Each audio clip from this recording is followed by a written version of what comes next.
Hoje a gente está aqui com o Jonathan Mata. O Jonathan é pesquisador e ele fez um estudo sobre o amador no jornalismo audiovisual, né? A presença desse amador, desse cidadão que produz conteúdo, né? E esse conteúdo é inserido dentro do telejornal. E aí a gente vai conversar um pouquinho sobre isso, né, Jonathan? E eu queria começar pensando numa definição, né, em definições, né? Quem que é o amador e quem que é o profissional dentro do telejornalismo? Eu busquei, para o desenvolvimento da pesquisa, trabalhar com o amador que era assim denominado pelas empresas, pelas próprias empresas de comunicação do Brasil. Então, a partir dessa convocação para que o amador participasse, eu mapeei nesses quadros de telejornalismo colaborativo esse amador.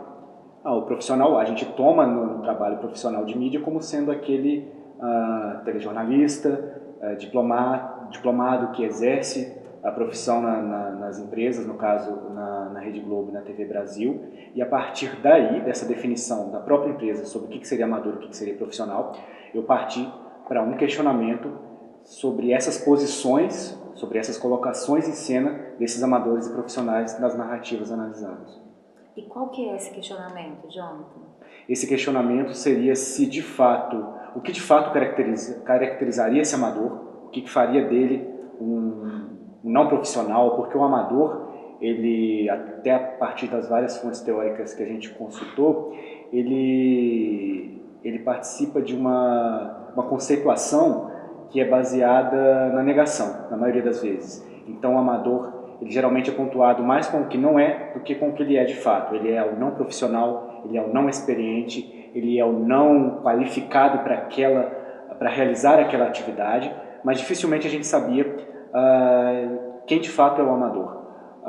Alguns autores trabalham essa questão do amador no audiovisual como se ele fosse um ciclo de desculpas. Ele é sempre uma desculpa do que não é, mas raramente ele é apontado pelo que ele é. E eu busquei na tese, o amador no audiovisual, perceber quem era esse amador. Então eu fiz um caminho inverso.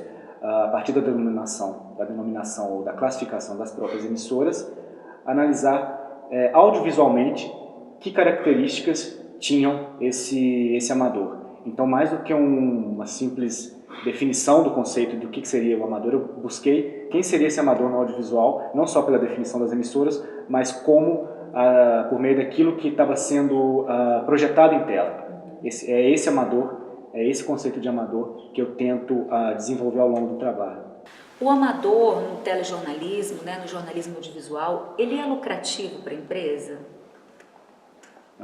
Essa questão do lucro, trabalhada na pesquisa, ela é algo que eu tentei ampliar, na medida em que, sempre quando a gente fala de lucro, a gente sempre pensa em lucro financeiro, e não que ele não esteja presente, até porque essa convocação, principalmente por parte da empresa, existe um interesse financeiro nessa inserção, porque a partir do momento em que você coloca um amador e que ele gera identificação com o público, e que ele gera que é uma simbiose entre amador e público, por parte da emissora, ele consequentemente vai gerar audiência e essa audiência com certeza é convertida em lucro financeiro. Mas eu trabalho muito na tese com a questão dessas estratégias sensíveis, do professor Muniz Sodré, em que ele fala que existe um lucro que deve ser trabalhado numa perspectiva maior, a questão do lucro simbólico, o lucro afetivo.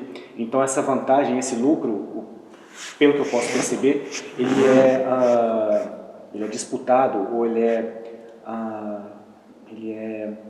querido tanto pela empresa quanto pelo amador no audiovisual. Existem vantagens dos dois lados. Vantagens dessa representação, vantagem dessa exposição em tela, vantagem de cativar uma audiência, uma vontade de satisfazer uma promessa de leitura desse audiovisual por parte da empresa e por parte do amador.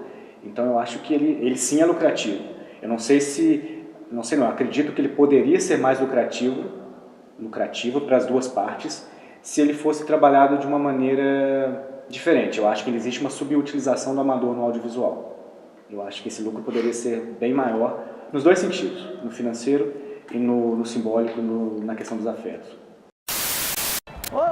O que está acontecendo?